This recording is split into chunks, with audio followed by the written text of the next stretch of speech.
රජයේ වාහන 40ක් අවභාවිතා කිරීම සම්බන්ධයෙන් විමල්ගේ සොහොයුරා අත්අඩංගුවට ගන්න කොටුව මහේස්ත්‍රාත්ගෙන් නියෝග සුභාෂිනී සේනානායකයි දිනමින පුවත්පත වෙනුවෙන් සටහනගෙන එන්නේ.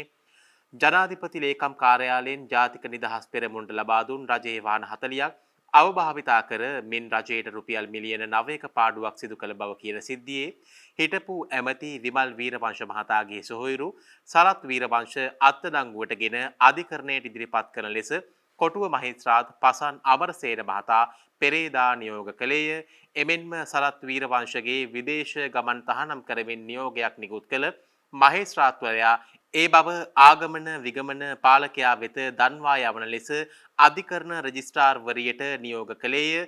සිද්ධිය සම්බන්ධයෙන් කරුණු දක්වා මින් අපරාධ පරීක්ෂණ දෙපාර්තමේන්තුව විසින් ඔවුන් සැකකරුවෙකු ලෙස නම් කරන බව අධිකරණයට දැනුම් දුන් අවස්ථාවේ මහේස්ත්‍රාත්වරයා මෙම නියෝගය සිදු කළේය කියලා තමයි දිනමින පුවත්පතේ වැඩිදුරටත් සඳහන් වෙන්නේ.